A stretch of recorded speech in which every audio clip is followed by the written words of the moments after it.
Hello, everyone. It's Scott Taylor here again with another update on my writing journey and where I'm at with my current book, Rust: Harvest of the Hidden.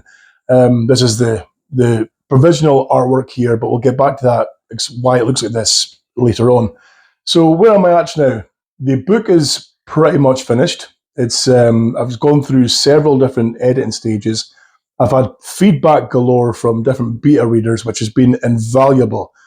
And this is the thing I'll tell any writer: don't think that you're good at what you do, or good enough that you can't take on board criticism, because quite a lot of the feedback, I mean, it was good. It's been good feedback, but a lot of things in there too that kind of go against the flow of what I think was the right way of doing things, until I read what they said and said, you know what, actually, you're making a good point. And this is the mistake that I made with my first book that got released on ebook on Kindle over here, is that I didn't get it edited. I edited myself. Looking back at it now, there are a lot of grammatical errors I missed out on. There's some flow errors as well that I missed out on. There's a lot of alliteration in there too. It was written. I mean, it was back in July 7th, 2015. This book came out. And I've been writing for a couple of years, 2, 3 years before that. So it's an older kind of book now as well. And it's at a point now where it is, is that if I could write it again, there's a lot more changes I would make, like bringing on editors or bringing on readers to give you feedback on what you've done wrong or what maybe doesn't read right. So I've had the feedback now for the Rust book. I think it's all there and it's all looking good. So the first step is looking at publication methods. Now, there are kind of three main ones that we can look at. And you have your traditional publishing, you have your hybrid publishing, and you have your independent self-publishing, if you will. Let's look at traditional publishing initially. So I could give my finished work manuscript to a literary agent who then farms it out to different publishing houses if they choose to take it on board, which probably is a rarity for me being a first-time author in a fiction genre as well, or fiction fantasy genre as well. They would then, that book could sit and stagnate for a year or more. You've got no real control over the artwork made for your book. The marketing and everything else is done by that company, but it also depends on how much faith they have in your book, how much they push it, for example. And then when it finally shows face a year, 2 years down the line, there's no guarantee you're going to get much in the way of revenue back from that book, because your cut as an author can be as low as, like, I'm led to believe, as low as like maybe 10 to 25% of that revenue raised from that book. So that's one option that, as much as so some people think that you can't be an author until you've been published traditionally. I maybe disagree.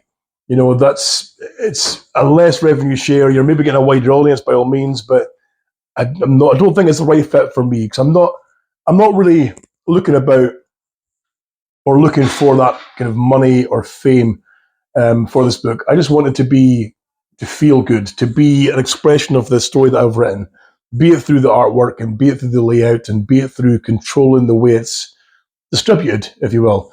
So you could then lean into the second part, which is hybrid publishing.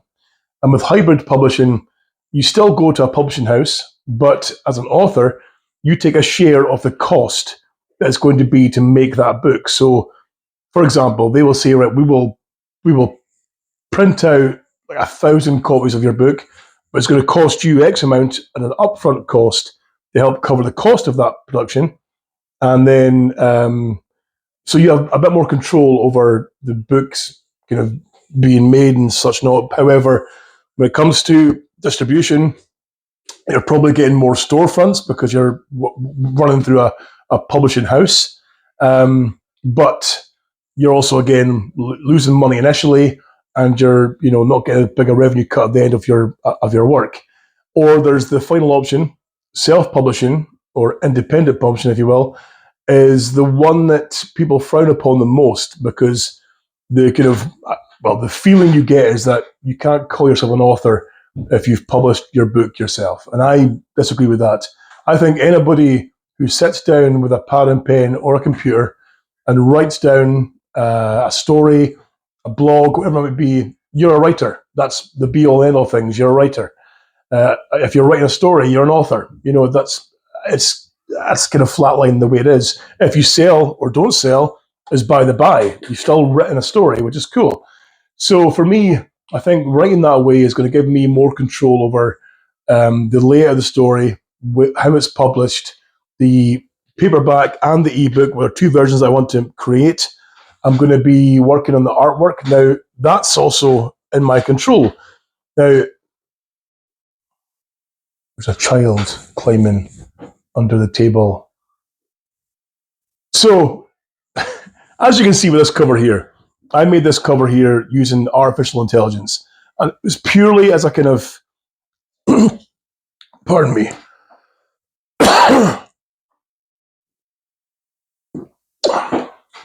This artwork here, not her, but the artwork here, was made purely as a kind of showcase to, what I wanted to have. So you can see here, this is created pretty much entirely, apart from the text at the top here, is created entirely by artificial intelligence. But despite using my idea of what I thought would look good, it's come across maybe a bit darker than I would like. The book itself is very much a contemporary kind of comedy fantasy story, whereas this makes it look like it's more of a horror, which it isn't.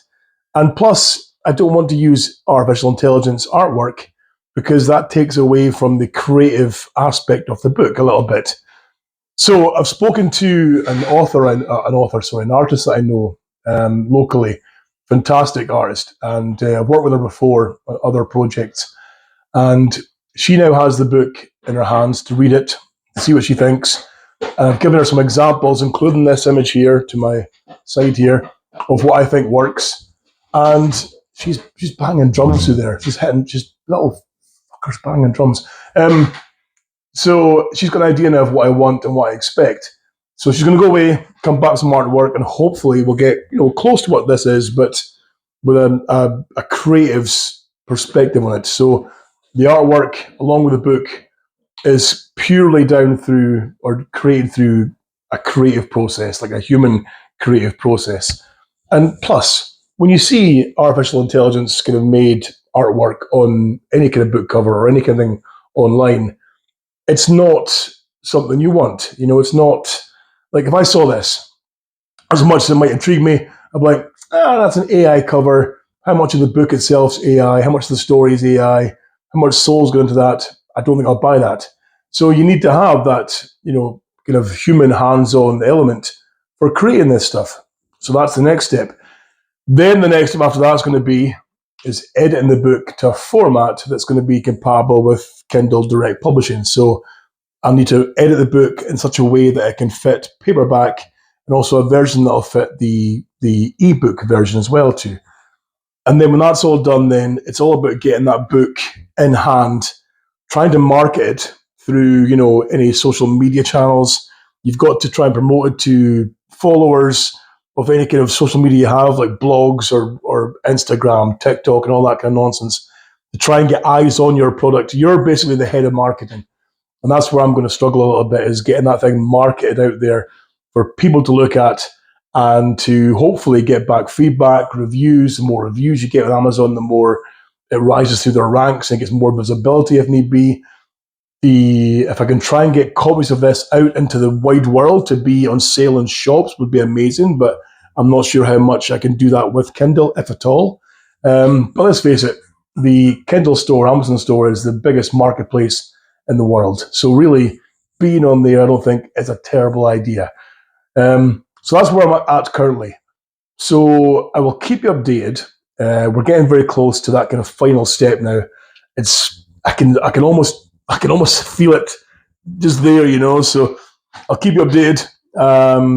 But until then, of course, I forgot to mention that I've also been working on an author's website. Now, this is cringeworthy at best. However, you're advised as a new author to create a website about you and about the things you offer, the services you create, the stories you've written, basically a catch-all website where people can go to see everything you've done.